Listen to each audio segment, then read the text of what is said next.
வாழ்க வளமுடன். அனைவருக்கும் சிவகாரியின் அன்பான வணக்கம். இந்த வீடியோவில் எதை பற்றி பார்க்க போகிறோம்னா, நிஃப்டி மற்றும் பேங்க் நிஃப்டி அடுத்த நகர்வு என்ன மாதிரி பார்ப்போம். அதுக்கு முன்னாடி சப்ஸ்கிரைப் பண்ணிங்க. வீடியோ பிடிச்சிருந்துச்சுன்னா லைக் பண்ணுங்கள், ஷேர் பண்ணுங்கள், கமெண்ட் பண்ணுங்கள். உடனுக்குடன் அப்டேட்டுக்கு டெலகிராம் லிங்க் டிஸ்கிரிப்ஷனில் இருக்குது, ஜாயின் பண்ணிங்க. சரி வாங்க வீடியோக்குள்ளே போவோம். நம்ம என்ன சொல்லியிருந்தோம், என்ன அடைஞ்சு ஃபஸ்ட்டு பார்ப்போம். நம்ம என்ன சொல்லியிருந்தோம்னா, டே ஹையை பிரேக் பண்ண மேல் நோக்கி போக வாய்ப்பு.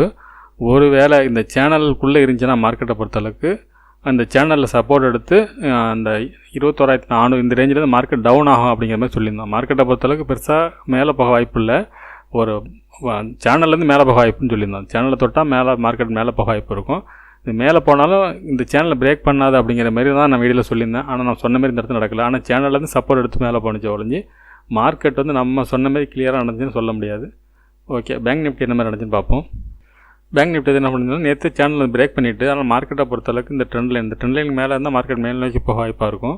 ஒருவேளை இந்த ட்ரெண்ட் லைன் கீழே இருந்தால் ஓப்பனாக பார்த்தீங்கன்னா ட்ரெண்ட் லைன் கீழே ஓப்பன் பண்ணாங்க. நம்ம அந்த டே லோவில் சப்போர்ட்டுக்கு வாய்ப்பு இருக்கும். அப்படி இல்லைனா 47,650ங்கிற அந்த ஒரு சப்போர்ட் லைன் போட்டிருந்தோம். இதுலேருந்து சப்போர்ட்டுக்கு வாய்ப்புன்னு போட்டிருந்தோம். சப்போர்ட் எடுத்தாலும் மார்க்கெட் பெருசாக மேலே போக வாய்ப்பு இல்லை, இந்த ட்ரெண்ட் லைன் திருப்பி கீழே வருங்கிற மாதிரி தான் நம்ம சொல்லியிருந்தோம். ஆனால் அதுவும் அப்படி நடக்கலை. கீழேருந்து சப்போர்ட் எடுத்து மேலே போணுச்சு ஒழிஞ்சு நம்ம எதிர்பார்த்தது பிரேக் நடக்கலை. இப்போ என்னோடய எதிர்பார்ப்பு மார்க்கெட் ஃபால் ஆகும் அப்படிங்கிற மாதிரி இருந்தது. இப்போ நிஃப்டி பேங்க் நிஃப்டி ஃபால் ஆகிறது ரெடியாக எல்லாமே செட்டப் இருக்குது. ஆனால் நிஃப்டி அப்படி இல்லை. நிஃப்டி இன்றைக்கி அந்த ட்ரெண்டே மாறிடுச்சு. சரி ஓகே, அது நாளைக்கு என்ன மாதிரி நகர வாய்ப்புன்னு பார்ப்போம். நிஃப்டிலேருந்து பார்ப்போம். இது எல்லாத்தையும் அழிச்சிடறேன் ஃபஸ்ட்டு. இப்போ டே கேண்டில் வச்சுருக்கேன். நம்ம டே கேண்டில் என்ன சொல்லியிருந்தோன்னா, ஒரு ஸ்பின்னிங் டாப் போட்டிருக்கு. ஸ்பின்னிங் டாப் மேல் நோக்கி பிரேக் பண்ணால் மேல் நோக்கி போக வாய்ப்பு, கீழே பிரேக் பண்ணால் கீழே வாய்ப்புன்னு சொல்லியிருந்தோம். மார்க்கெட் இன்றைக்கி கீழேயும் பிரேக் பண்ணிச்சு, மேலேயும் பிரேக் பண்ணியிருக்கு. இன்றைக்கி டேவோட ஹைன்னு பார்த்தீங்கன்னா 21,505, லோன்னு பார்த்தீங்கன்னா 21,337. சரி ஓகே, 15 மினிட்ஸ் வச்சு என்ன மாதிரி மூவ்மெண்ட்ஸ்னு பார்ப்போம். இப்போ 15 மினிட்ஸில் எல்லா ஜோன் போட்டிருக்கேன். இந்த ஜோனுக்கு மேலே இருந்தால் மார்க்கெட் மறுபடியும் புல்லிஸ் போகிறதுக்கு வாய்ப்பு இருக்கும் அதிகமாக. இது பிரேக் பண்ண மேலே ஒருவேளை மார்க்கெட்டை பொறுத்தளவுக்கு என்னோட டே லோ பிரேக் பண்ணால் தான் மார்க்கெட் இறங்கிறதுக்கான வாய்ப்பாக தெரியுது. இப்போ சப்போர்ட்னு பார்த்தீங்கன்னா 21,409ங்கிறது இமீடியட் சப்போர்ட்டாக இருக்கும். அதுக்கு கீழே பார்த்தீங்கன்னா 21,337 அப்படிங்கிறது டேவோட லோ, அது ஒரு ஸ்ட்ராங் சப்போர்ட்டாக இருக்க வாய்ப்பு இருக்கும். இப்போ இந்த இடத்த பிரேக் பண்ணால் மட்டும் தான் மார்க்கெட் கீழே இறங்க வாய்ப்பு இருக்கும். ஒருவேளை இந்த இடத்துல தொட்டால் மார்க்கெட் திருப்பி புல்லிஸ் போகிறதுக்கு வாய்ப்பு இருக்கும் இந்த ஜோனில். அதாவது கிட்டத்தட்ட அதில் எல்லோ ஜோன் போட்டுருவோம். இந்த கேண்டில் மையமாச்சு. இந்த எல்லோ ஜோனில் மார்க்கெட் மேல் நோக்கி அப்படி இடையில மிடில் மார்க்கெட் இருந்துச்சுன்னா சைட்வேஸாக இருக்க வாய்ப்பு இருக்கும். பெரும்பாலும் என்னோடய எதிர்பார்ப்பு ஒன்று சைட்வேஸாக இருக்க வாய்ப்பு இருக்கும். சைட்வேஸ் இருந்தால் தான் மார்க்கெட் மறுபடியும் ஃபால் ஆகிறதுக்கான செட்டப்பாக நம்ம எடுத்துக்கலாம். அப்படி ஒரு ஃபால் ஆனால் அடுத்த சப்போர்ட் பார்த்திங்கன்னா 21,260ங்கிற ஒரு சப்போர்ட்டாக இருக்கும். அதுக்கு அடுத்து பார்த்திங்கன்னா இந்த கேப் ஃபில்லிங் ஏரியா 21,180 அப்படிங்கிறது ஒரு சப்போர்ட்டாக இருக்க வாய்ப்பு இருக்கும். மேல் நோக்கின்னு பார்த்தோம்னா ரவுண்ட் ஃபிகர் தான் நம்ம போடலாம். அதுக்கு அடுத்து 600ங்கிறது ஒரு ரெசிஸ்டன்ஸாக இருக்க வாய்ப்பு இருக்கும். இப்போ மேலே பார்த்தீங்கன்னா ரவுண்ட் ஃபிகரில் 600, 700 மட்டும் நம்ம ரெசிஸ்டன்ஸாக போட்டிருக்கோம். மார்க்கெட்டை பொறுத்தளவுக்கு நாளைக்கு ஒரு வேளை சைட்வேஸாக இருக்க தான் வாய்ப்பாக இருக்குது. நாளைக்கு பேங்க் நிஃப்டி எக்ஸ்பைரி வேறு, அதனால் இதுக்குள்ளே முடிக்க வாய்ப்பாக இருக்கும்னு நினைக்கிறேன். சரி ஓகே, பேங்க் நிஃப்டி என்ன மாதிரி மூமெண்ட்ஸ்னு பார்ப்போம்.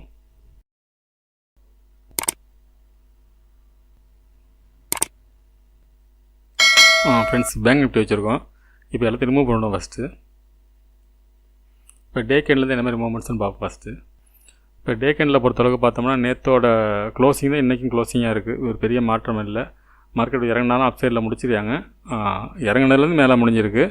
ஆனால் மார்க்கெட்டை பொறுத்தவரைக்கும் நேற்று என்னவோ அதே ப்ரைஸில் தான் முடிச்சிருக்காங்க. இன்றைக்கி ஹைன்னு பார்த்தீங்கன்னா 48,017, லோன் பார்த்தீங்கன்னா 47,646. சரி, அதை எடுத்து நகர் என்ன மாதிரி மூவ்மெண்ட்ஸ் இருக்குன்னு பார்ப்போம். ஃப்ரெண்ட்ஸ், இப்போ 15 மினிட்ஸில் வச்சுருக்கேன். 15 மினிட்ஸை பொறுத்தளவு பார்த்தீங்கன்னா இதில் ஒரு சேனல் இருக்குது. இந்த சேனலில் தான் இப்போ போட்டிருக்கேன். இப்போ இந்த சேனலை பொறுத்தளவுக்கு இப்போ முதல்ல ஒரு சேனல் போட்டிருந்தோம், அதை பிரேக் பண்ணிவிட்டு மார்க்கெட் இப்போ அடுத்தது அது கீழே உள்ள லெவல்ஸ் வச்சு ஒரு சேனல் போட்டிருக்கோம்.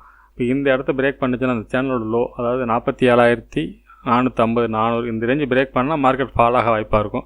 அப்படி இல்லைன்னா இதுக்குள்ளே சைட்வேஸாக இருக்க வாய்ப்பு இருக்கும். என்னை பொறுத்தவரை நாளைக்கு இன்றைக்கி போன ஹை டு லோ இதுக்குள்ளேயே மிடில் சைட்வேஸாக இருக்க வாய்ப்பாக இருக்குன்னு நினைக்கிறேன்.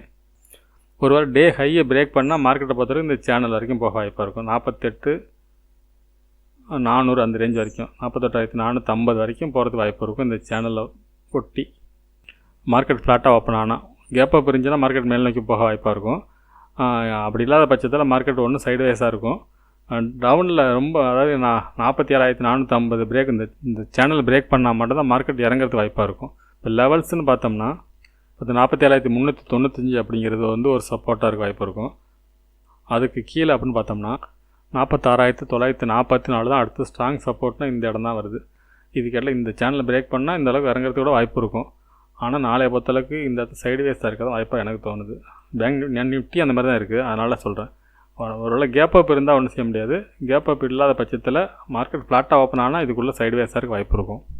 இந்த டே ஹைக்கு மேலே இருந்துச்சுன்னா மார்க்கெட் சேனல் வரைக்கும் போகிறது வாய்ப்பு இருக்கும்.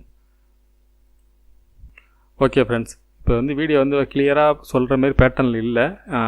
அதனால் என்னால் நிஃப்டி பேங்க் நிஃப்டி ஈவனாக இல்லாததுனால என்னால் கிளியராக அந்தளவுக்கு சொல்ல முடியல. ஏன்னா நிஃப்டி புல்லிஸில் இருக்குது, பேங்க் நிஃப்டி பேரிஸில் இருக்குது. அதனால தான் நான் கிளியராக சொல்ல முடியாமல் சைடுவேஸ் சொல்கிறேன். ஆனால் அந்தமாரி மாறி இருந்தாலும் பெரும்பாலும் சைடுவேஸ் தான் இருக்கும். அதனால இந்த இடத்துல சைடுவேஸ் சொல்லியிருக்கேன். சரி, ஓகே, நம்ம அடுத்த வீடியோவில் சந்திப்போம். நன்றி, வணக்கம்.